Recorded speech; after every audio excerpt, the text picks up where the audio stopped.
There was nothing to say that would help. So he didn't say anything. He just picked up the shovel.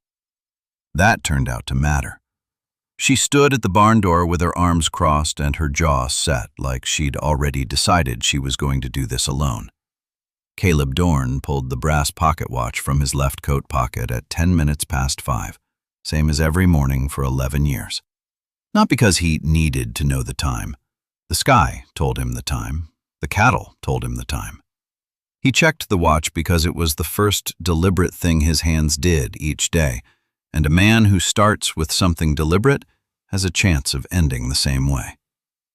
The tarnished chain caught a sliver of gray light from the window above the stove. He tucked the watch back, left hand, always the left, and set the coffee pot on the iron plate. 1 cup, black.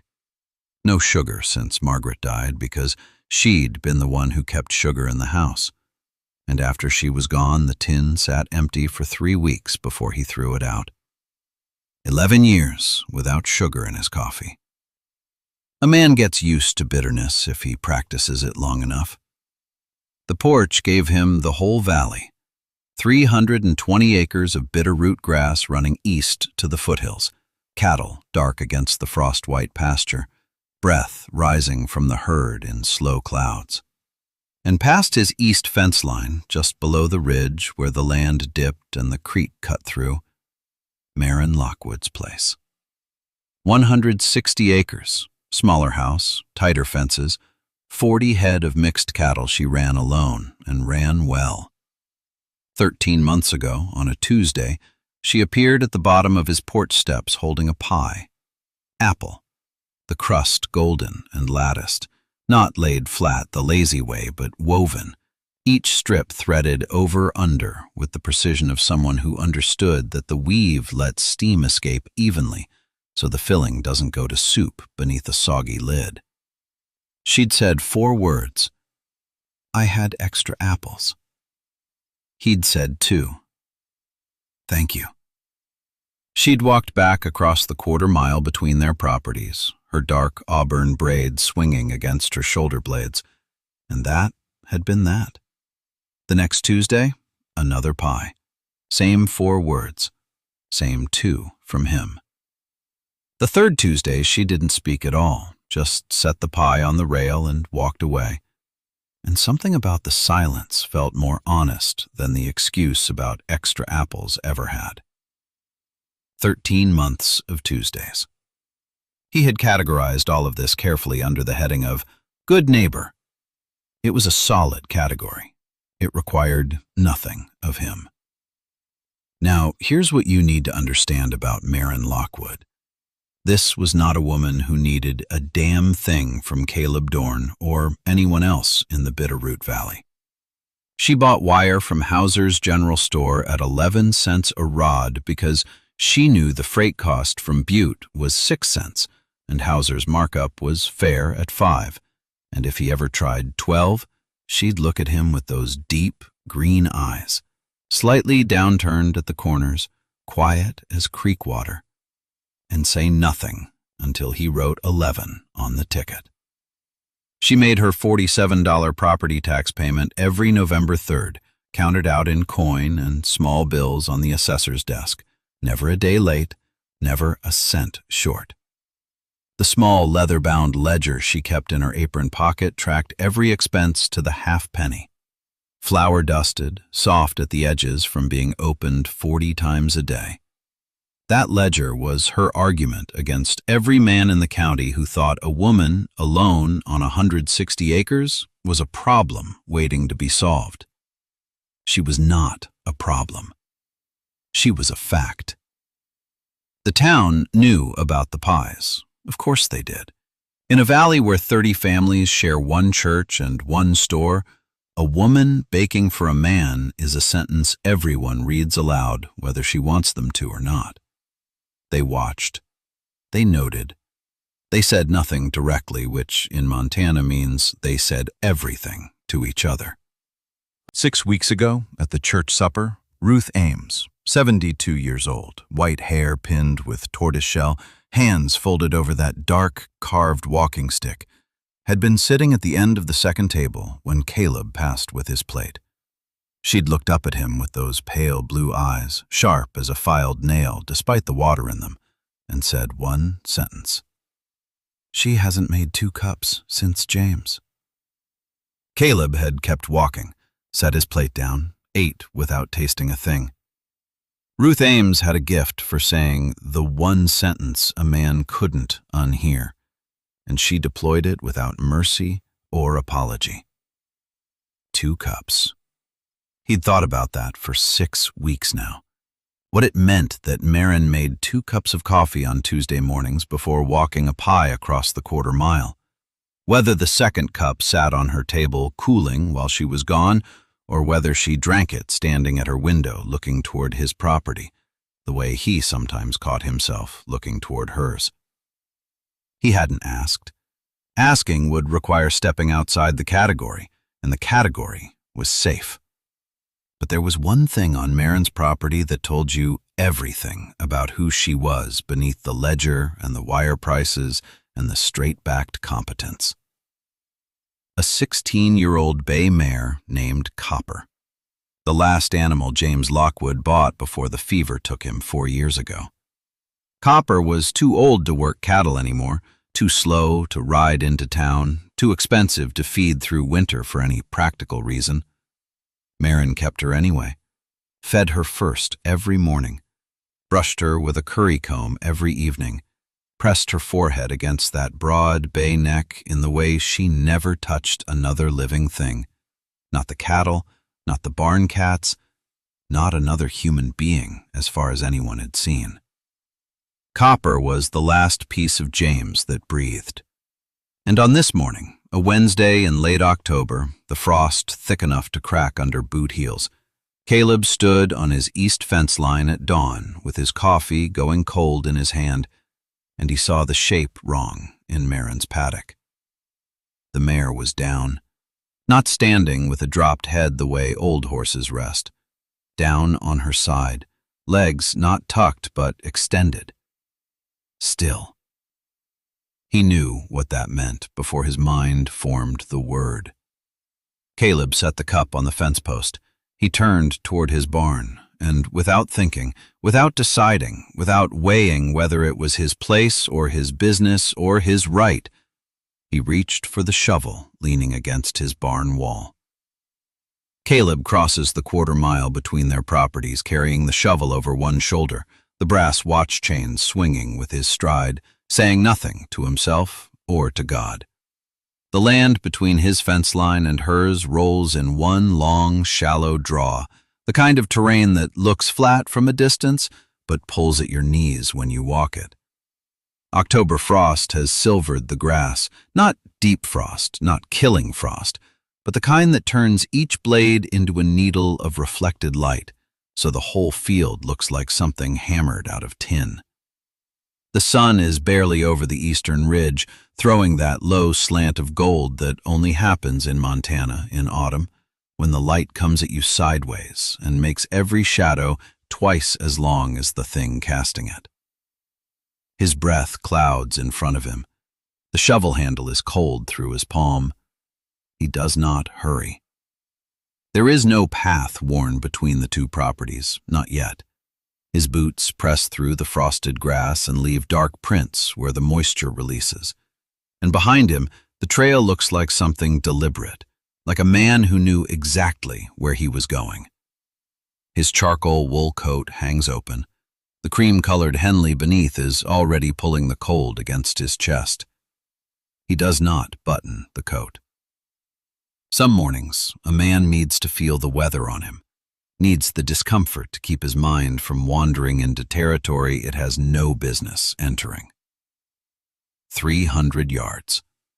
That is the distance between his east fence and her paddock gate. He has measured it in his mind 100 times without meaning to. The paddock comes into view first, the split-rail fence she built herself 2 summers back, the rails notched tight and true, the posts set deep enough that not one has shifted despite the freeze-thaw cycles that buckle half the fences in the valley. Then the barn, gray weathered pine with a roof she reshingled in August, the new cedar shakes still darker than the old ones surrounding them. And at the barn door, Maren. She is standing with her arms crossed over her indigo work shirt, the sleeves rolled to mid-forearm despite the cold, the dark auburn braid hanging past her shoulder blades with its strip of rawhide at the end. Her jaw is set, not clenched, not trembling, just set, the way a woman sets her jaw when she has already done her crying in the dark and will not give the daylight the satisfaction. She is not looking at him. She is looking at the mare. The horse is down, lying on her side in the frozen paddock dirt, legs extended, already stiff enough that the frost has begun to gather on the dark coat. A bay mare, maybe 900 pounds, good stock, well kept. Whatever happened, colic, a twisted gut, something in the night, happened hours ago. There is nothing to be done for the animal. There is only what comes after. Caleb does not stop at the gate, does not ask permission, does not offer condolences or platitudes or any of the useless things a man says when he cannot fix what is broken. He walks past Maren with perhaps 4 feet between them, close enough that she could reach out and touch his shoulder if she wanted, far enough that she does not have to. His pale, gray-blue eyes sweep the ground east of the barn, higher ground, where the land rises toward the tree line, where rain and snowmelt will drain away rather than pool. He finds the spot. 10 yards east of the barn's back corner, where the soil is darker and the grass thinner, where a slight natural crown in the earth will shed water in every direction. He sets the shovel blade against the ground and pushes it in with his boot. Now. A horse grave is not a fence post hole. You are not going down 2.5 feet into cooperative earth. You are going 5 feet deep minimum, wide enough and long enough to receive 900 pounds of animal that will not bend to accommodate your laziness. The opening cut needs to be roughly 8 feet by 4.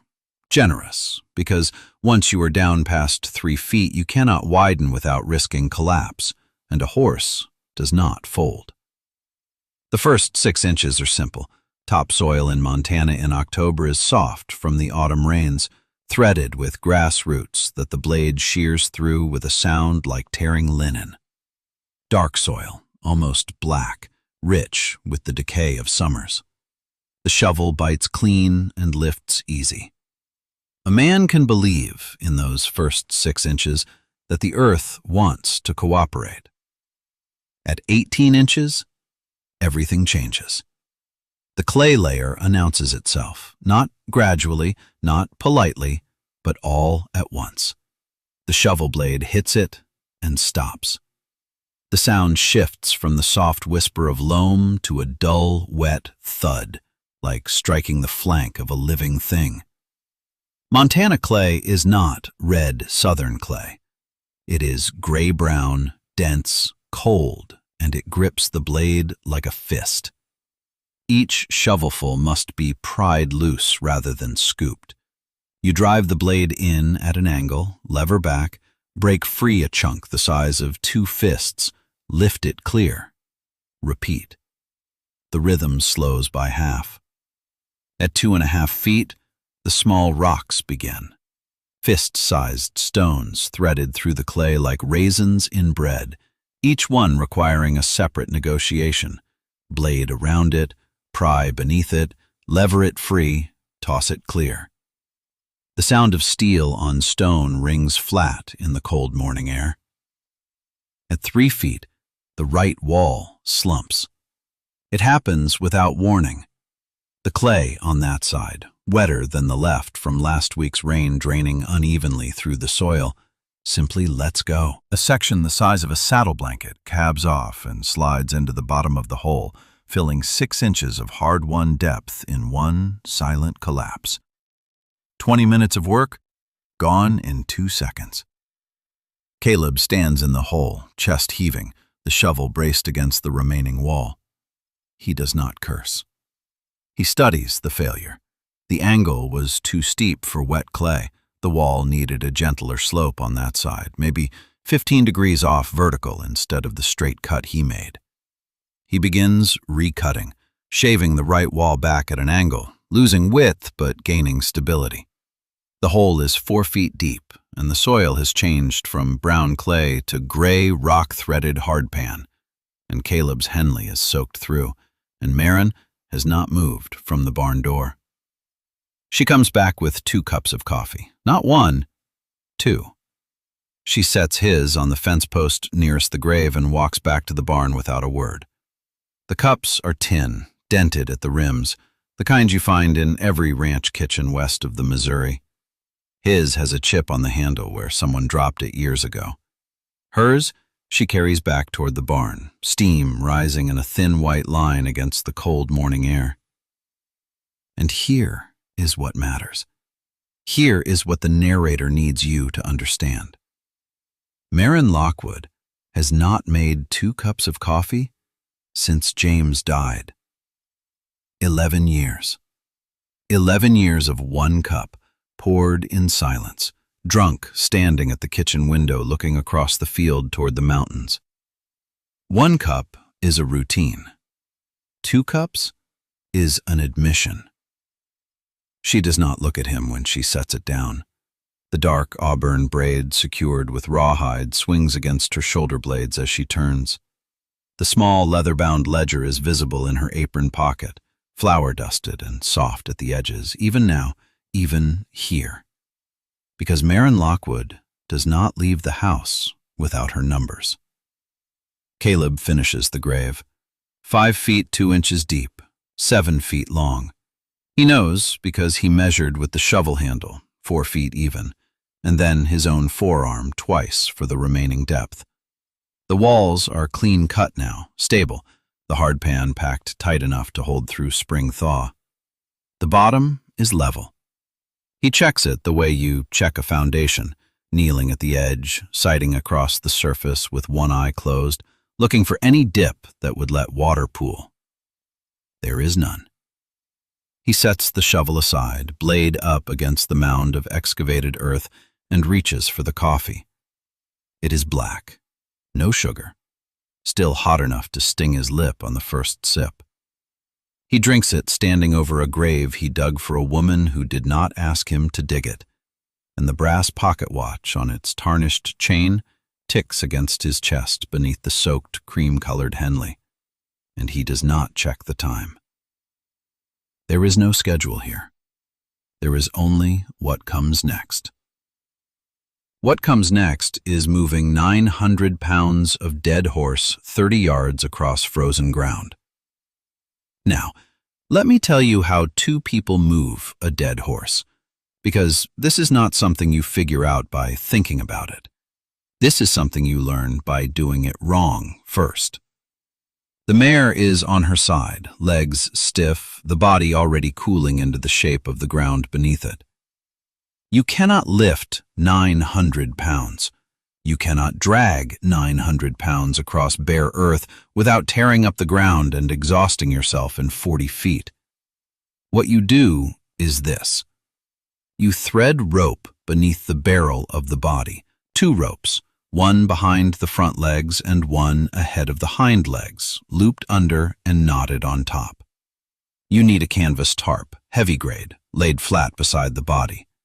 Then you use the ropes as leverage points to roll the animal onto the tarp. One person pulls the top rope while the other pushes against the spine with their shoulder and both boots braced in the dirt. Caleb rigs the ropes without speaking. He threads the first one under the mare's barrel by working a stick beneath the body to push the rope through. The ground is too frozen to dig a channel. Maren takes the second rope from the barn. She does not ask what it is for. She knows. She loops it ahead of the hind legs, cinches the knot, and positions herself at the pull side of the tarp without a single wasted motion. That economy again. Never a gesture that does not serve. They roll the horse on the count of 3. Caleb counts by nodding. 1, 2, 3. He pushes against the mare's spine with his full weight, boots sliding on frozen ground, the left sole, thicker than the right from resoling, catching on a rock that gives him purchase. Marin pulls the rope with her full body, leaning back like a woman hauling water from a deep well, the muscles in her forearms standing out beneath the rolled sleeves of that worn indigo shirt. The mare rolls. Heavy. Final. The sound of 900 pounds settling onto canvas is a sound you feel in your chest more than hear with your ears. Then, the drag. 30 yards. They each take a corner of the tarp and pull. The frozen ground helps here, less friction than mud, the tarp sliding across the hard surface like a sled on packed snow. Still, 30 yards of pulling 900 pounds and your shoulders burn by 10. Your hands cramp by 20. By 30, you are breathing through your teeth and your fingers have locked into claws around the canvas edge. The mare slides into the grave with a sound like the earth swallowing something it was owed. A deep, hollow thud that echoes once and then silence. Marin stands at the edge with her hands still on the rope, knuckles white, the 3 freckles beneath her left eye catching the morning light. She does not cry. She does not speak. She looks down at what is finished, and her jaw squares slightly the way it does when she clenches her teeth against something that wants out. They fill the grave together. 2 shovels. No words. The rhythm finds itself. His blade bites the mound, lifts, drops. A breath. Her blade bites, lifts, drops. They do not coordinate this. It simply happens. The way 2 people who understand work fall into the cadence of it without thinking. The mound rises. The hole disappears.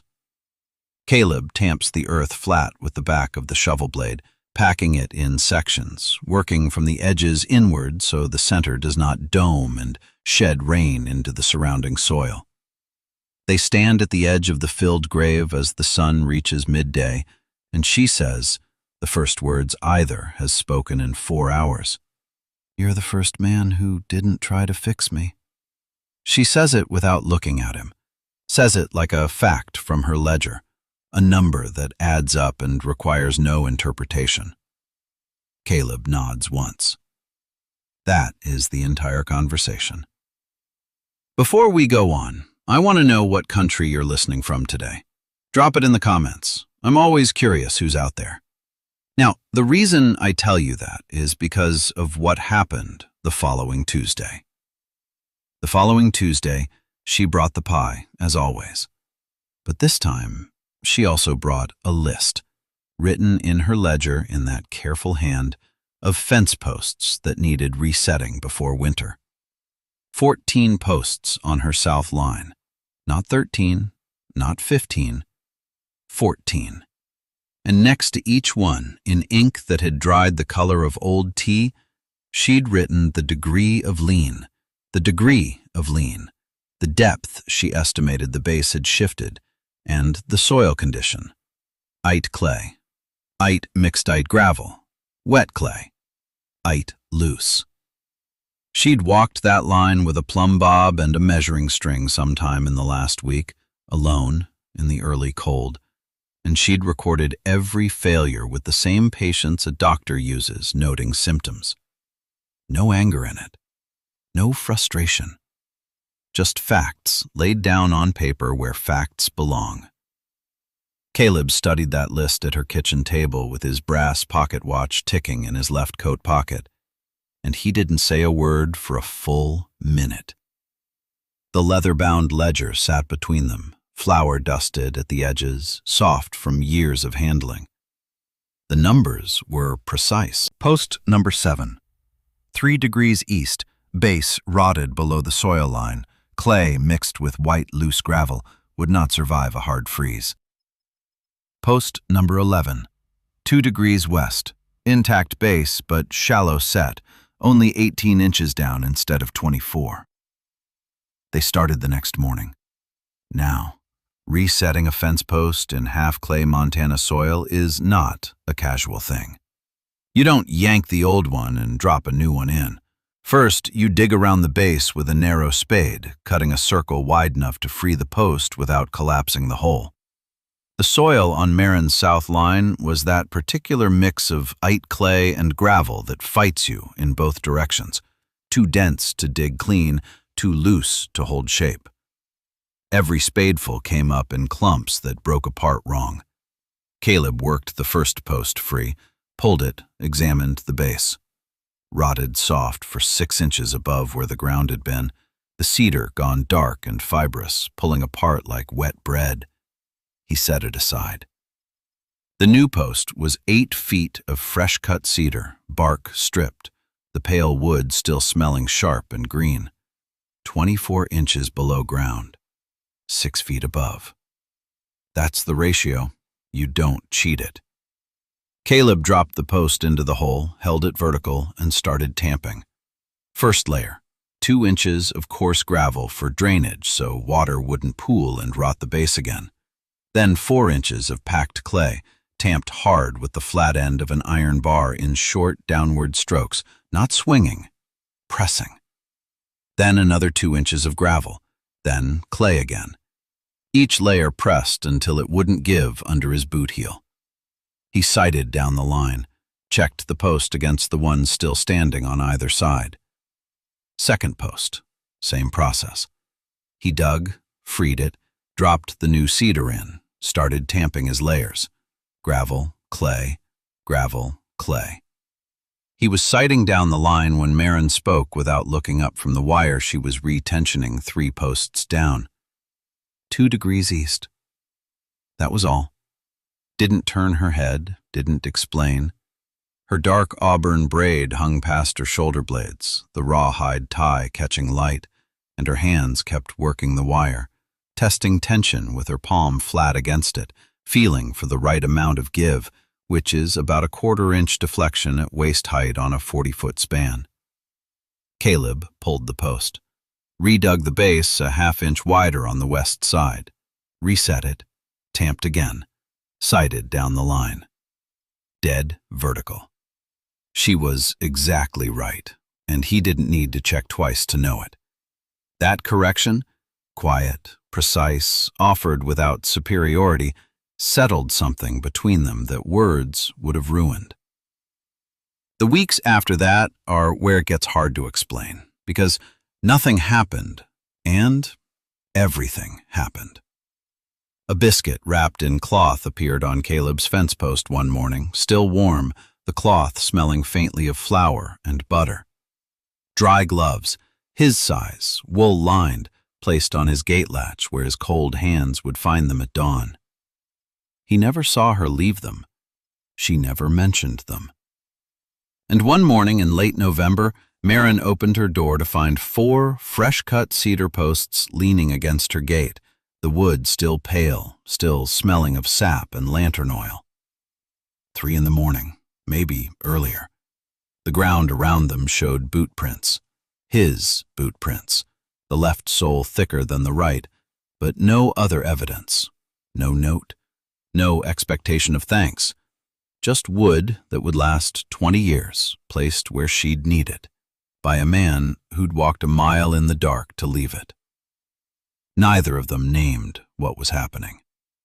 I want you to understand that. Not one word.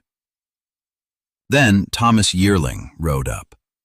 Before we go on, if this story is keeping you company tonight, leave a like. It means more than you know. Now, the reason I tell you that is because of what happened on Marin's porch that Thursday. Thomas Yearling, 29 years old, 480 acres, inherited, not earned, inherited from his father's estate.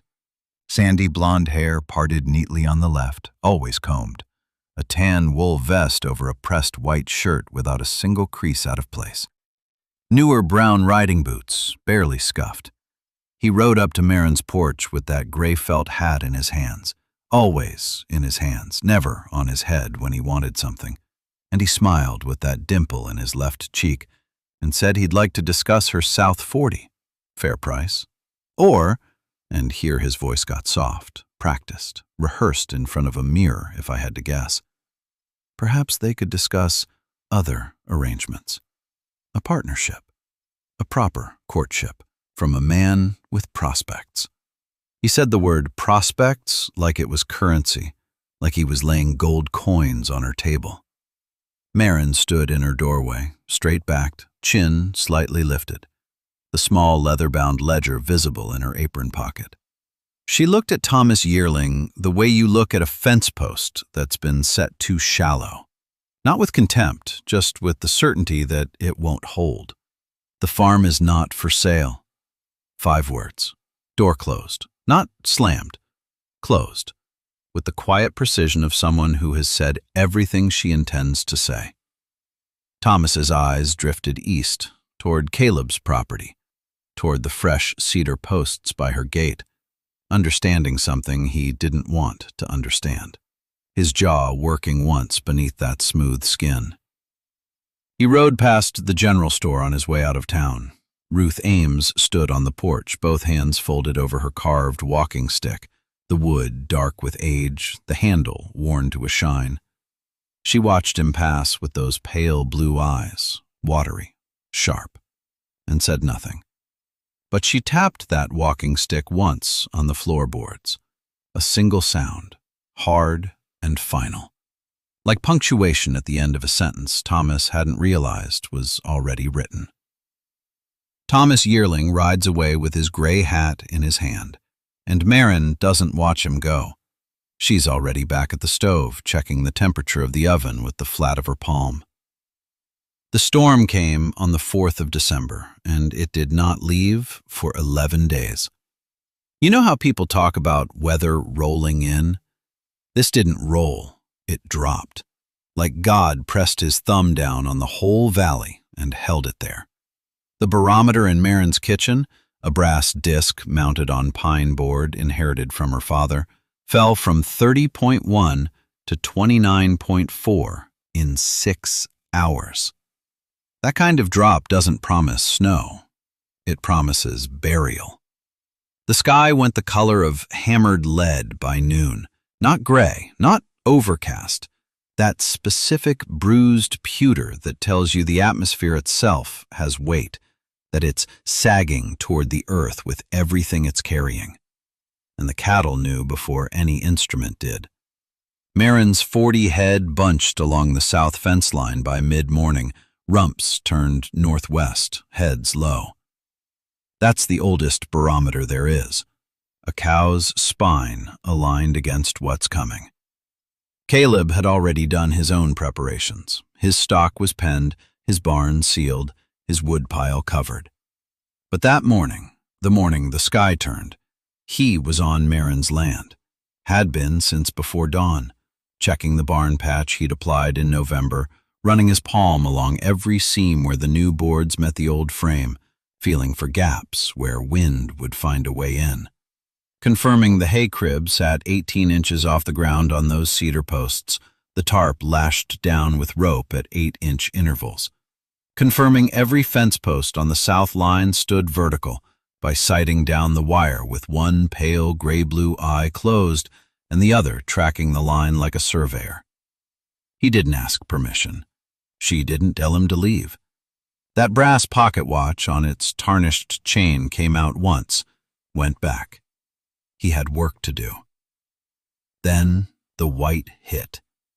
Maren's ledger tracked what followed. That leather-bound notebook, flour-dusted and soft at the edges, sat open on the kitchen table every morning and every evening for 11 days. Her handwriting, small, square, precise, filled it with numbers that told their own story. 12 pounds of hay per head per day, 40 head, 11 days. 5,280 pounds minimum to keep them alive. She'd stored 6,400. The margin was thin enough to feel, but wide enough to hold. Firewood.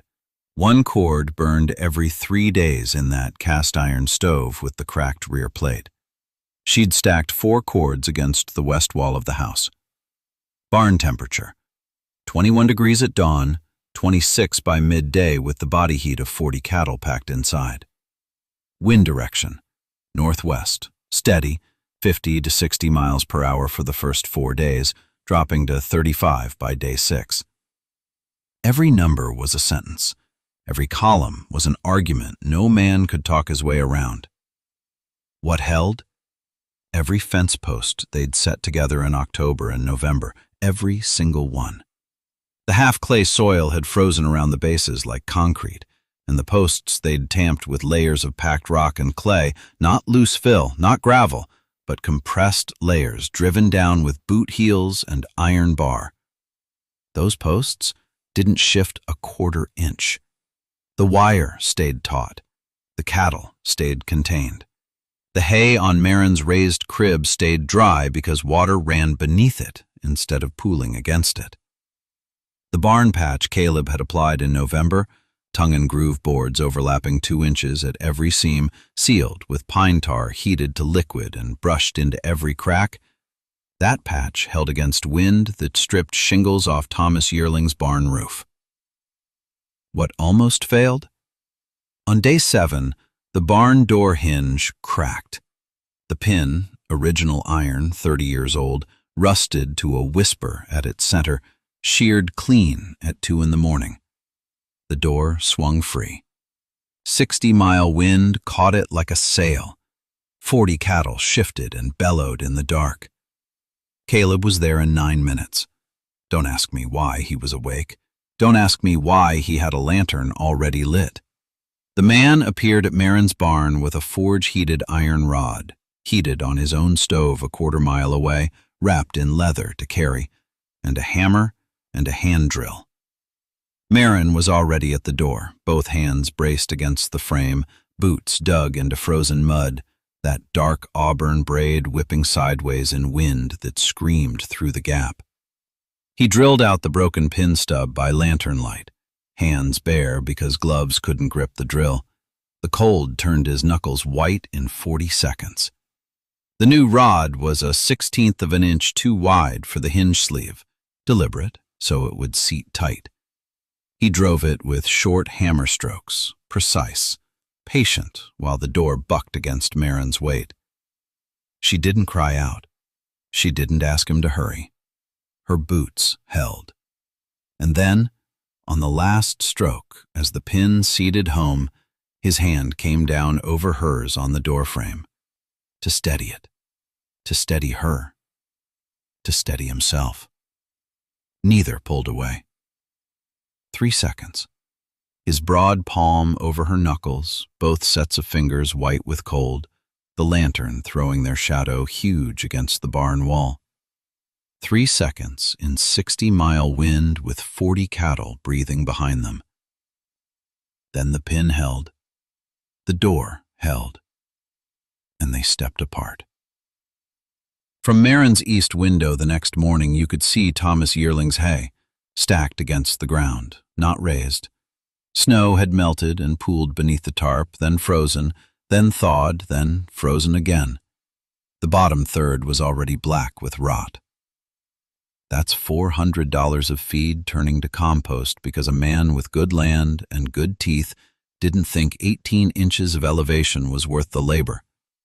The ledger didn't mention it. Didn't need to. Numbers only argue with numbers. Yearling's hay argued with itself. If this story is keeping you company tonight, leave a like. It means more than you know. Now, the reason the storm matters is because of who rode up on the 16th. On the morning of the 15th, Caleb opens her barn door and counts. All 40 head alive. The hay crib still a third full. Every fence post on the south line standing vertical.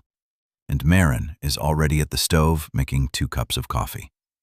Thomas Yearling rode up on the 16th of December, the day after the storm broke. He did not come to buy land. He did not come to court.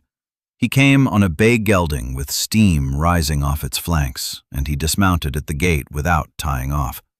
Walked the south fence line with his gray felt hat in his hands, those newer brown riding boots leaving clean prints in the half-frozen mud. He stopped at the third post from the corner, wrapped his hand around it, pushed. It did not move. Not a quarter inch, not a breath. That post was set 22 inches deep in packed clay and river rock, tamped in 4 layers, sighted down the line until it stood true. Thomas Yearling knew fence work. He knew what held and what didn't. His light brown eyes tracked the wire, tight, humming faintly in the wind. Not a single splice popped. He looked at the barn with its patched north wall still standing, looked at the hay crib, raised 18 inches off the ground, the bales dry and golden underneath their canvas, looked at the 40 head of cattle grazing alive in the weak December sun, breath rising from their muzzles like small prayers answered. He nodded once, mounted up, rode away without a word. That nod is the town's verdict. Every man at the general store would hear about it by Sunday. Thomas Yearling, good land, good teeth, 29 years old with a dimple in his left cheek, tested Maren Lockwood's fence, and it held. There was nothing left to say about her capability, nothing left to question about who'd been helping her build it. The county livestock inspector arrived on the 9th of January. A lean man named Cowell with ink-stained fingers and a canvas satchel full of carbon copy forms. He did not knock. He walked the property line first, pressing his palm flat against the wire every 30 feet, feeling for the right amount of give. That specific tension where the wire sings under pressure but doesn't bow. He felt the hay for moisture, driving his hand wrist deep into the center of 3 separate bales, rubbing the strands between his fingers the way a jeweler tests gold. He counted cattle, twice. Then he sat at Maren's kitchen table and read her ledger page by page. The small leather-bound book, flour-dusted and soft at the edges, open between his hands. Hay fed per day. Firewood consumed per week. Morning temperatures, evening temperatures. Cattle count, daily. Payments made to the cent. He closed it, set it down. 40 head, 0 loss.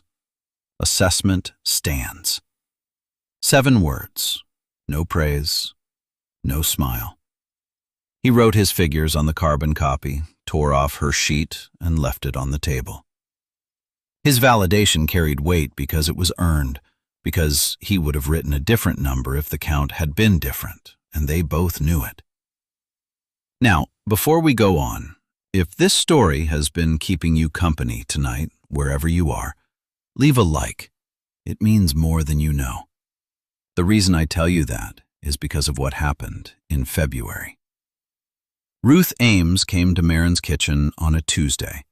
The carved walking stick dark with age, the handle worn to a shine, tapping once on the threshold as she stepped inside.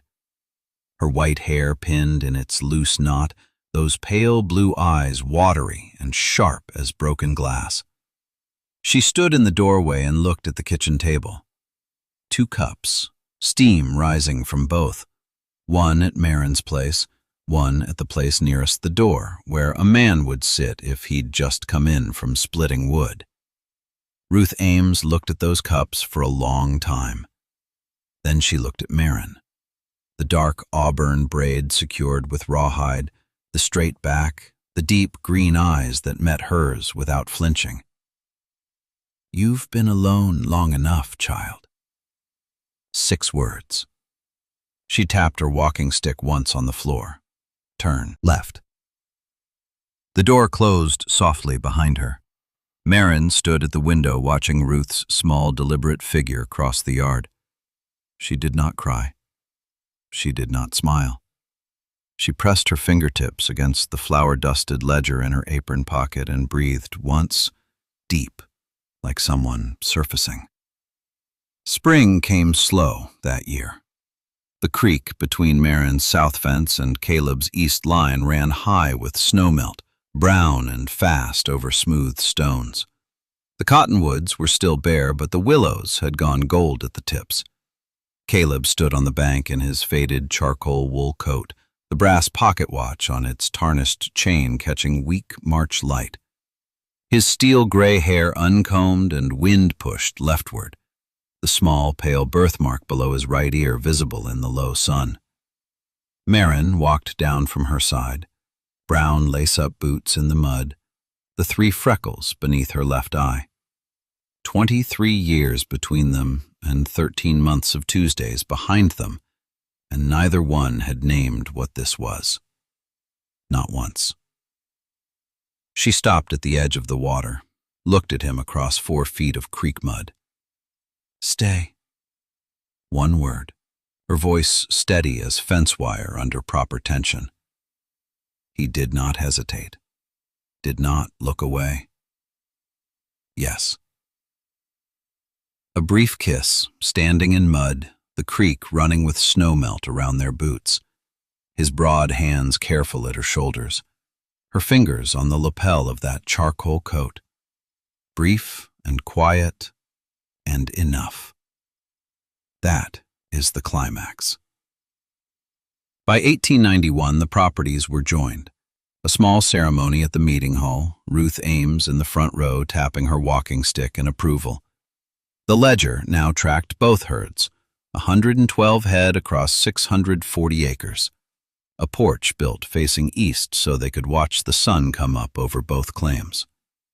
Caleb, 58 now, sitting with the brass watch in his hand, the chain pooled in his palm like something finally at rest. Marin brought 2 cups to the rail, set them down the way she'd done 1,000 mornings. Then she set an apple pie beside them, lattice woven, not laid, cream brushed, raw sugar dusted golden on top. The same pie she'd brought that first Tuesday, 13 months before any of this began. Same silence, same distance between 2 people who fit. Except now, neither one crosses back to their own land at dark. 2 cups of coffee on the porch rail. Nobody needs to explain them anymore. May God bless each and every one of you who listened today. Until next time, keep riding.